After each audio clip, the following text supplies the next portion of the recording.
still a long way to go for Arsenal, not just in the Premier League, but on all four fronts.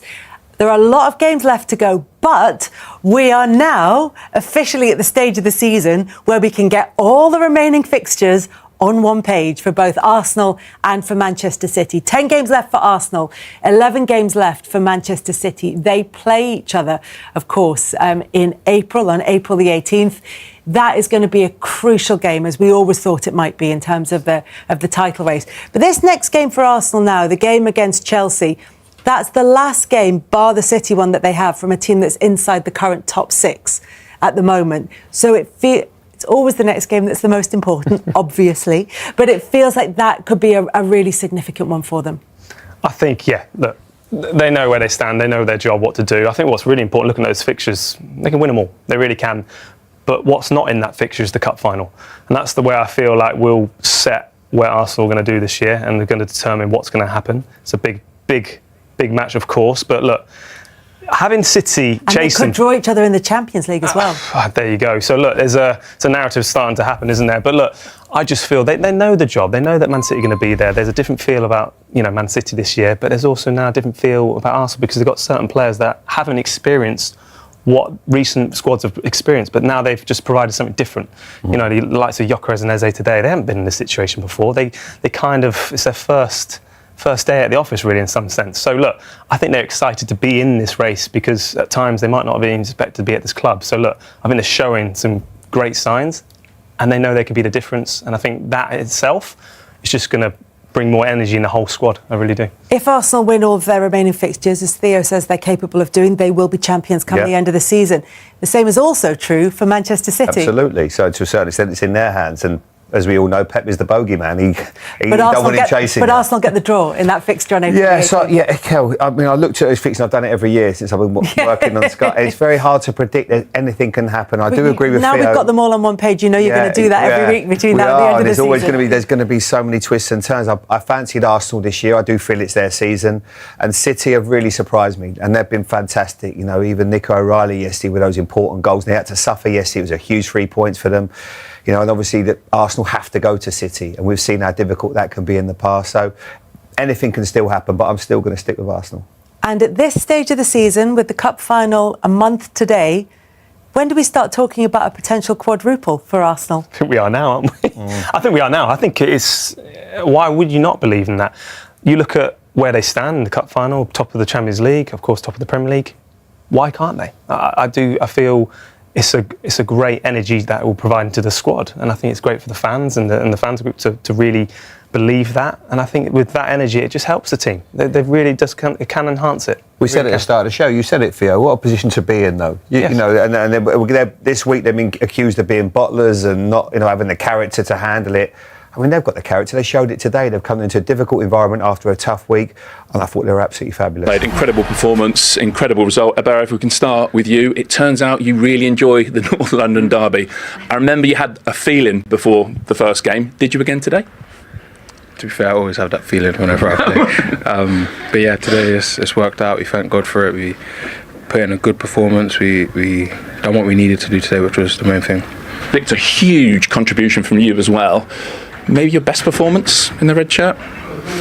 Yeah, in some aspects I think it was a good one. Then in some other I think I could have done a few bits better, but it was a tough game. But I think we showed much better things on the pitch today. Was part of that, Abere, was it a huge response from the team? Yeah, for sure. That's the main thing. We know what we're capable of. We know what we can do.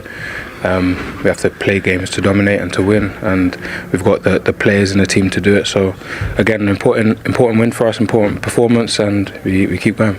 Just talk us through your celebrations. You really enjoyed your goals, as you should, but got a few friends who are Spurs fans maybe, or they've given you a bit of grief, I think is more likely. Yeah, quite a lot, but that's football, that's part of the game, and it's understandable, I think, but I'll keep doing what I'm doing and keep pushing.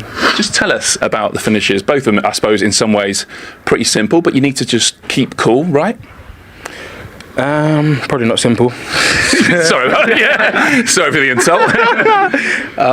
Yeah, but I'm always trying to get in those types of positions to be ready and to find a space and to work hard to get those opportunities. So it takes a lot to get there, and yeah, it's worked out today. And how big a part did this guy play in the second goal? It was a lovely little 1-2, and then you released Bukayo, and of course, and then it broke back to you.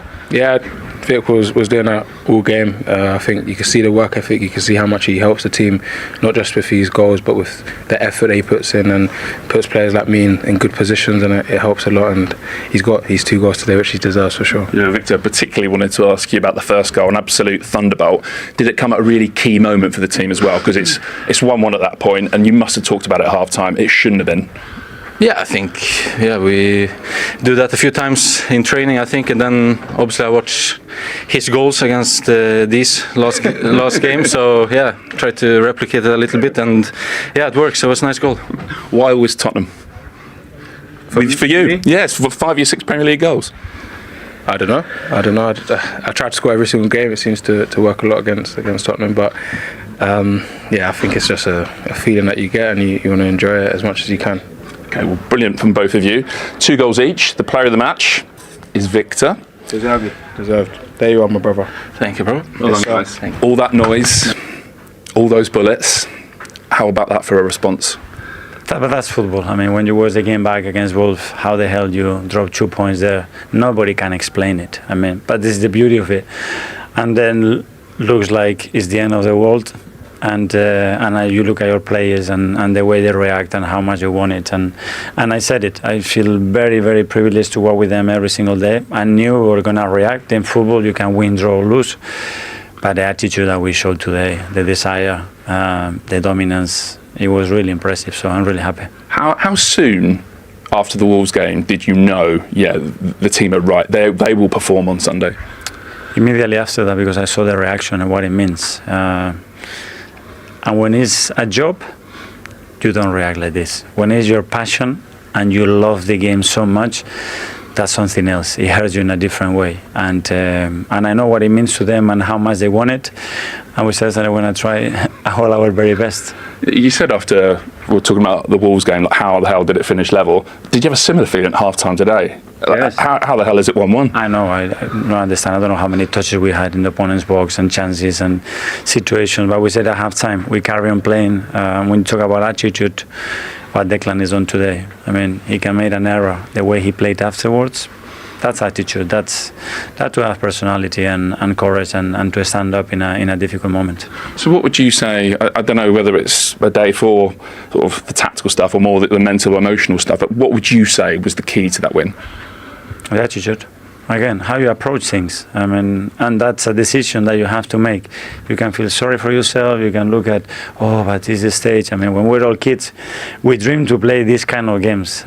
So when we have the possibility to do that, just do it in a manner that recognize the opportunity that we have to be where we are. What was it like? I mean, we spoke before the game about them having a different manager. They try to press you high. They try to be intense.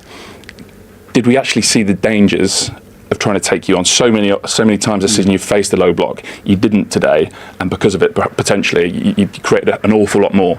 I don't know, but so that's why you have to respond in relation to the opponent's behavior, especially when you are attacking. And I think we understood really well how we have to play. And then players were individually really, really good. That's what you need. I mean, the level of efficiency at the end is dictated by how well they make decisions and how accurate they are with those decisions. And we have some outstanding performances today. One of those, Victor Gyökeres, best performance for the club? I think so. I think his overall play was incredible. The efficiency, the goals that he scored.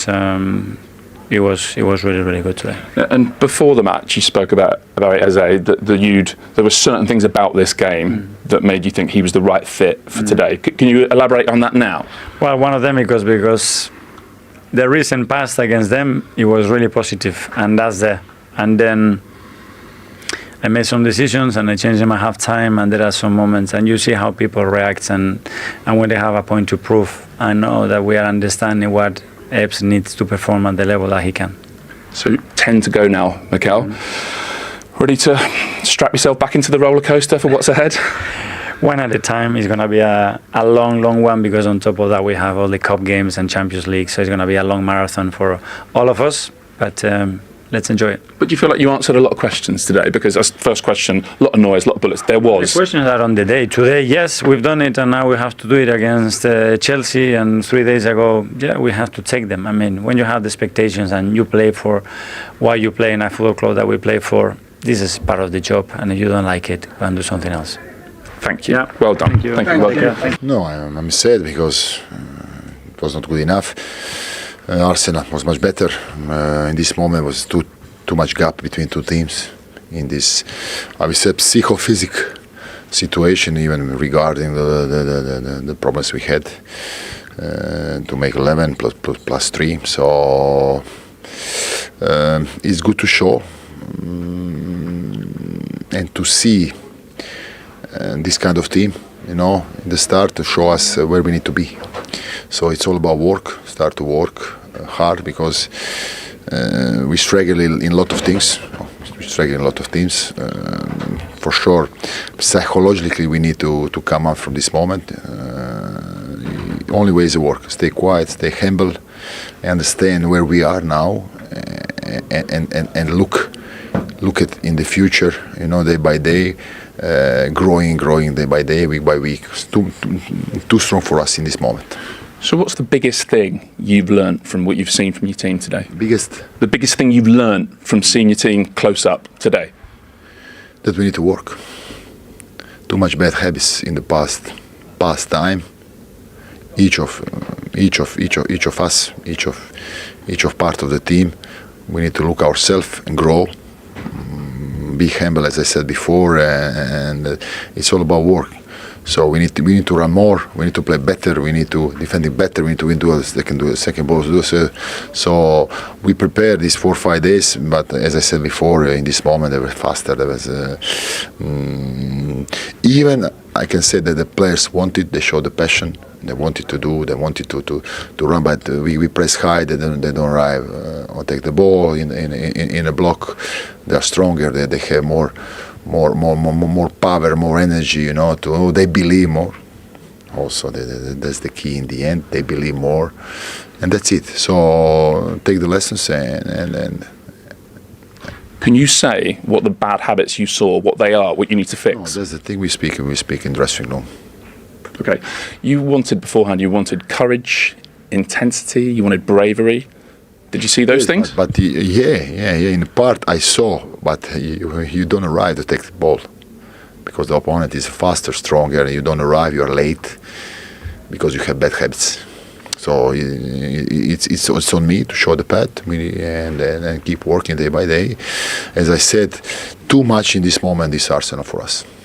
So is that almost the problem with the high press? You try to give them problems, and it works to an extent. Maybe you win the ball high a few times, you get your crowd involved in the match, but then, as you say, if you don't time the press right and Arsenal play through it, then you have a big problem. Yeah, we know it, but you prepare the game, you play home, you cannot stay in your box all the time, so you prepare, but then you don't take the ball. Of course, you need to run back, okay? You need to choose.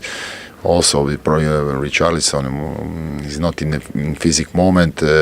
Solanke also had all of these problems. So we struggle even, to find the right system, right way how to play, because you want to be offensive, but and put all the players. But in this moment, you need also to think about that, about the problems you have behind. I mean, there are no players available. So it was not easy. Of course, I didn't like, but maybe sometimes it's better to show in the start, where we are, to understand what we need to do. You feel like you know the truth now. I know the truth. Now I saw the truth. It was nice, but it is how is it. So what I said Tuesday on the training, everybody quiet, humble, start to work seriously. That's only key. In your pre-match press conference, you were very confident that Tottenham wouldn't be relegated. Yeah. Having seen that now, are you still as confident? Of course I'm confident, because I believe these are good players with bad habits. It's all about that. They are good. They are good players. Nobody can tell me that they don't have quality. But we need to change. We need to change mental switch and have this brain sharpness. How you call it? How you call? Mental sharpness. Yeah. Mental sharpness to be in the game from the first to second minutes, and also physicality to do this. To be physicality, you need to work hard, and otherwise a problem. So what happened? 1-2 players, they are not good moments, so they have this problem. But today this didn't happen. It's a question of the team. Too much players with their problems. So that's the result. Last question on bad habits. How long does it take to fix them? Because obviously, you said emergency situation. I don't know. We will see day by day working. For sure, with the time we go better. And also, as I said, opponent is not the same. This is probably the best team in the world. So it was not the best to start, but we see next Sunday. Both of you predicted an Arsenal victory. Was the scoreline flattering, or was it entirely spot on, do you feel? Yeah, probably spot on. I think it was interesting because we stood at half time talking about how Spurs played and how they went more direct, and then they come out at half time and suddenly think, do you know what we'll do? We'll do everything against what we did in the first half that worked, and we'll start trying to play out from the back. And Arsenal just kept on pressing them, turning the ball over. Simply couldn't play at the tempo that they played at in the first half as well, but Arsenal thoroughly deserved the victory. Yeah, I think that's about right. Not quite men against boys, but Arsenal far superior in every department. You look at the two lineups and you go, well, which Spurs players might Arsenal be interested in? And let's be brutally frank about it. There isn't really anybody, is there? And I felt it could get a little bit messy. I thought Spurs had shown loads of energy and enthusiasm in the first half, having gone behind. They got themselves straight back in the game. Actually, when they went 2-1 behind in the second half, they almost got themselves straight back into the game and levelled it at 2-2. But, it was a foul, hence the second goal that Spurs scored was rightly disallowed. It's a difficult time for Tottenham. We said before the game they're in a relegation battle, and they very much are. You look at the benches for both sides. Yeah. We didn't really touch on this during the pre-show, but I'll list it out anyway. Spurs have Richarlison, Matthias Tell, Dominic Solanke, Sousa, one of the new signings, Brendan Austin as a goalkeeper, and the rest are all youth players. As for Arsenal, Mosquera, Odegaard, the captain, Gabriel Jesus, Martinelli, who did come on, Kepa, the goalkeeper, vastly experienced as well, Christian Norgard, Noni Madueke, Ricardo Calafiori, and Miles Lewis-Skelly. Those are the players they could call upon versus Spurs, who had 12 players they couldn't call upon, including Christian Romero, who's suspended. Yeah, it does make a big difference, and Gary touched on it when we were watching the game. It was Martinelli and Odegaard coming on at the same time, and he said, look at the difference. That's what they're bringing on, the quality that they're bringing on. But from a Tottenham point of view, if you're Igor Tudor walking in, you're saying, why are all my players injured? Why have we got so many injuries? What's going on? Is it the training methods? Is it the physio department? Is it the sports science? Let's sort this out, because you cannot and will not compete in the Premier League if you don't have your best players available, and they don't have their best players available at the moment. Well, for some of them, the entire campaign, Kulusevski and Maddison, who you think would be automatic starters. Sure, and they would be, in my opinion. Spurs are very much up against it at the moment. Stephen's saying, well, what's wrong with it? Why are there so many injuries?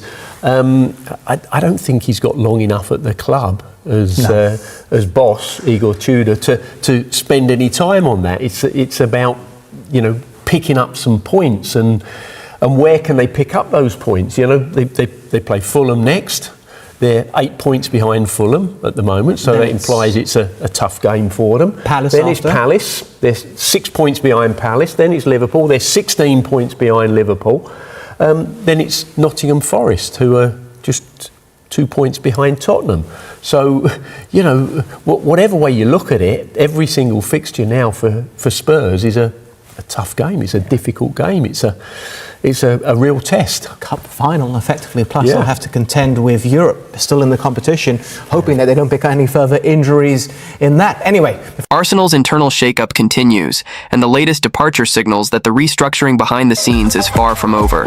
James Ellis has stepped down from his role as technical director just 7 months after being promoted. According to BBC Sport, Ellis, who only took on the position last August after serving as head of recruitment, has now left the club amid what appears to be a wider internal overhaul. His exit doesn't come in isolation. In December, Arsenal appointed former Napoli executive Maurizio Micheli to a senior recruitment role, a move widely seen as part of the club's long-term structural reset. Just months earlier, Andrea Berta had been confirmed as sporting director, effectively replacing Edu Gaspar. That appointment alone signaled a new era. Now, with Ellis gone, the transformation feels even more deliberate. Ellis joins Edu and former CEO Vini Venkatesham among high-profile departures from the Emirates hierarchy. Both Edu and Venkatesham moved on to new roles. Edu taking on a global director of football position at Nottingham Forest, and Venkatesham joining Tottenham. However, neither situation appears entirely stable. Edu's time at the City Ground has reportedly been turbulent. Nottingham Forest's dramatic drop in form since his arrival has raised serious questions about the project's direction, and indications suggest his tenure there may not last much longer. Meanwhile, at Tottenham, Venkatesham has come under intense scrutiny from Spurs supporters, particularly for his initial backing and continued support of Thomas Frank, even as results and performances deteriorated from December onward. Eventually, Igor Tudor was appointed interim manager, and his first match in charge came in the most demanding fixture possible, the North London derby against Arsenal. Despite having just 7 days in the job, the 47-year-old Tudor understands the magnitude of the occasion and the adversity he's facing. "We trained with 13 players," Tudor admitted. "That's the reality. It's not ideal, but in moments like this, the challenge becomes even greater. And so does the opportunity to succeed." He added confidently, "We will have 13 players ready, and that's more than enough to achieve what we want on Sunday. I understand the importance of this match. It's a North London derby. Everyone expects 3 points from us. We are aware of that." Arsenal, however, arrive at the derby carrying frustration of their own. Consecutive draws against Wolves and Brentford have slowed their momentum, and Mikel Arteta made it clear there could not be a better fixture to respond. "It's the next game, and it's the one we're most excited to play," Arteta said. "If we could play today, we would. We have to use that feeling in our stomach the right way, and show it on Sunday." There are also selection decisions looming. Despite Eberechi Eze scoring 3 times in the reverse fixture, his place in midfield is no longer guaranteed. Competition has intensified, particularly after positive fitness updates on Kai Havertz and Martin Odegaard, both capable of operating in similar roles. "We'll have to wait until tomorrow," Arteta said cautiously. "But there's a strong possibility that both of them will be available." With tension rising both on and off the pitch, this derby feels bigger than usual. Arsenal are reshaping their leadership structure. Tottenham are battling instability, and both clubs are searching for momentum at a crucial stage of the season. Sunday won't just be about 3 points. It's about direction, identity, and control in North London. The broader picture, however, stretches beyond one derby or one boardroom exit. What is unfolding at Arsenal is a defining phase, a moment where structural decisions off the pitch could shape the club's competitiveness for years to come. The departure of James Ellis raises natural questions about continuity and recruitment strategy. Arsenal have invested heavily in building a data-driven, modern scouting network over the past few seasons. Under Mikel Arteta's leadership, recruitment has largely aligned with a clear footballing identity: younger profiles, tactical intelligence, technical security, and long-term resale value. Now, with Maurizio Micheli and Andrea Berta positioned as key figures, the club appears to be centralizing authority even further. For supporters, the concern isn't necessarily change, it's instability. Frequent turnover at executive level can create uncertainty during crucial transfer windows. With the summer approaching and expectations growing after consecutive near-title pushes, Arsenal cannot afford missteps in squad planning. Rivals are strengthening. Margins are thin. Every decision matters.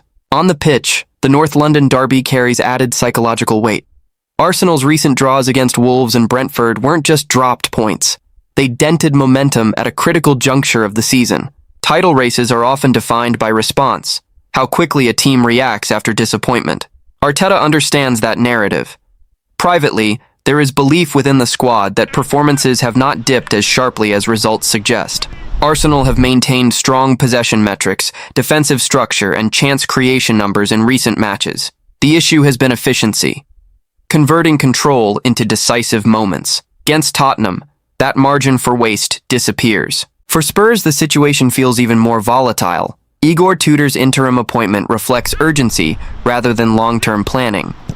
Training sessions with limited numbers underline the squad's injury struggles, and depth will be tested against one of the league's most organized sides. Yet derby matches rarely follow logic.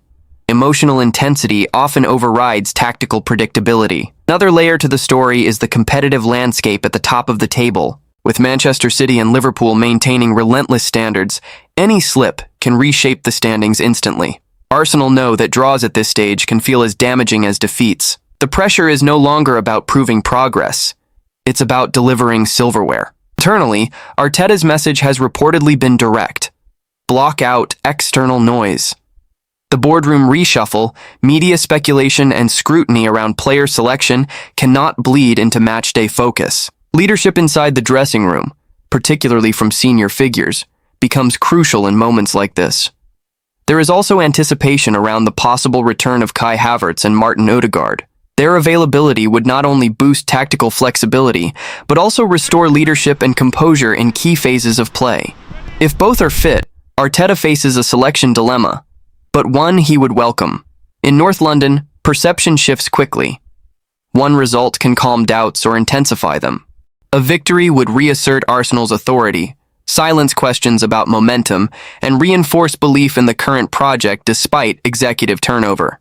A setback, however, would amplify concerns about consistency at the worst possible time.